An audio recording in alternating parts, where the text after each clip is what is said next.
Efficiency. Mutual fund में high return के साथ साथ टैक्स एफिशिएंसी भी रहता है। मतलब म्यूचुअल फंड इन्वेस्टमेंट में टैक्स बहुत लो होता है as compare to other investment. Specially जब आप लॉन्ग टर्म कैपिटल गेन, चाहे वो इक्विटी म्यूचुअल फंड हो या फिर डेट म्यूचुअल फंड हो, दोनों केस में टैक्स लो ही होता है। For example equity mutual fund में अगर आप 1 साल से ज़्यादा अपनी यूनिट्स होल्ड करते हैं तो आपको टोटल बनने वाले गेन पर, यानी कि मिनिमम 1 लाख रुपए के अंदर, आपको कोई भी टैक्स नहीं देना होता है। टैक्स आपको तभी देना होता है जब आपकी गेन मैक्सिमम 1 लाख से ऊपर हो।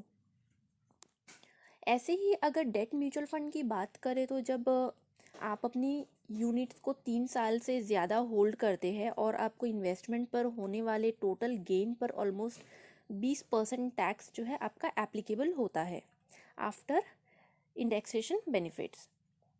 इसमें आप देख सकते हैं कि बाकी इन्वेस्टमेंट के मुकाबले म्यूचुअल फंड में टैक्स एफिशिएंसी काफ़ी अच्छी है टैक्स एफिशिएंसी के मामले में। तो यहाँ पे देखिए यूनिट सोल्ड आफ्टर 1 ईयर, तो यहाँ पे कितने का टैक्स बन रहा है, 10% का बन रहा है। एंड यहाँ पे अगर आपकी गेन जो है 1 लाख से ऊपर है, यहाँ पे आपका 1 लाख रुपए का टैक्स बन रहा है। और अगर आपने 3 साल के बाद जो है यूनिट सोल्ड किया तो आपका यहाँ पर जो है इंडेक्सेशन के बाद जो है 20% का जो है टैक्स बन रहा है। तो दोस्तों इसके बाद नेक्स्ट है traditional products. ELSS which qualifies for tax deduction up to rupees 1.5 lakh per annum under section 80C of the Income Tax Act 1961।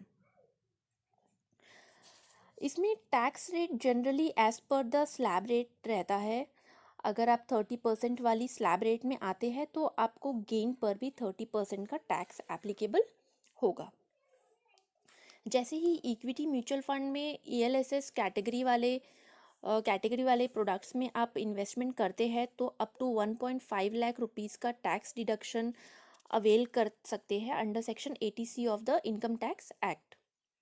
साथ ही ये इन्वेस्टमेंट सबसे कम लॉक इन पीरियड के लिए होता है with highest return potential as compare to other investment products.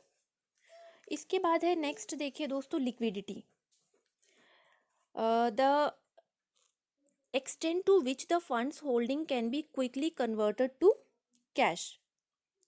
Mutual fund में हमें good liquidity opportunity offer करता है म्यूचुअल फंड, और म्यूचुअल फंड में आप कभी भी इन्वेस्टमेंट कर सकते हैं और कभी भी जो है विड्रॉल कर सकते हैं। ये देता है म्यूचुअल फंड, ये लिक्विडिटी देती है। इसके बाद है low minimum investments requirements. By investing in a small denomination of as low as rupees 500 or rupees 1000 per SIP installment, some mutual fund also offer minimum investment of rupees 100।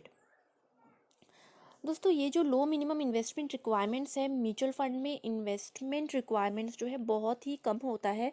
जैसे आप minimum आप start कर सकते हैं rupees 500 या फिर 1,000 रुपये से भी, 1,000 रुपये से भी आप कर सकते हैं अपना इन्वेस्टमेंट स्टार्ट। और साथ ही कुछ म्यूचुअल फंड तो हमें 100 रुपये से भी स्टार्ट कर सकते हैं हम। नेक्स्ट है transparency. Portfolio data easily available. Fund houses are strictly under the purview of statutory government bodies like SEBI and MFI। तो दोस्तों ट्रांसपेरेंसी क्या होता है, यहाँ पे सेबी गाइडलाइंस की वजह से म्यूचुअल फंड में हाई ट्रांसपेरेंसी होता है। In fact Indian mutual fund industry को सबसे ज़्यादा ट्रांसपेरेंट माना जाता है। म्यूचुअल फंड में आपका पोर्टफोलियो डेटा इजीली अवेलेबल होता है और आप अपने इन्वेस्टमेंट को भी ट्रैक कर सकते हैं। तो म्यूचुअल फंड काफ़ी ट्रांसपेरेंट होता है, इवन आप अपने जो इन्वेस्टमेंट को आप ट्रैक भी कर सकते हैं। इसके बाद है नेक्स्ट हमारा easy of sale and purchase. It is easier to choose from hand-picked funds that match your investment objectives and risk tolerance। Mutual fund में ट्रांजैक्शन करना बहुत इजी है। आप इजीली इन्वेस्टमेंट जो है कर सकते हैं और इजीली रिडेम्पशन भी कर सकते हैं। Flexibility, systematic facilities like SIP, STP, SWP are available. तो म्यूचुअल फंड में बहुत अच्छी फ्लेक्सिबिलिटी ऑफर करता है mutual fund in terms of investment, जैसे सिस्टमैटिक फैसिलिटीज़। अभी मैंने जैसे बताया SIP, STP, SWP सब प्लान जो है आप कर सकते हैं। अगर SIP फ्रीक्वेंसी ऑप्शंस देखें तो daily, weekly, monthly and quarterly basis पर भी आप SIP कर सकते हैं। इसके बाद है नेक्स्ट हमारा goal planning. It is easy to find a mutual fund that matches your income, time horizon, investment goals, and risk appetite. Best investment option for goal planning. Goal planning ये mutual fund का सबसे best advantage है।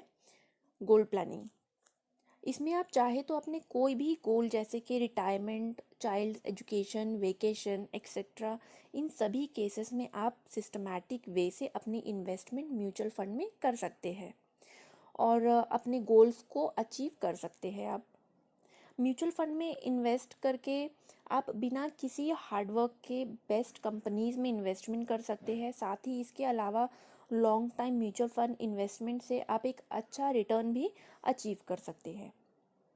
तो दोस्तों ये था mutual fund के कुछ बेनिफिट्स।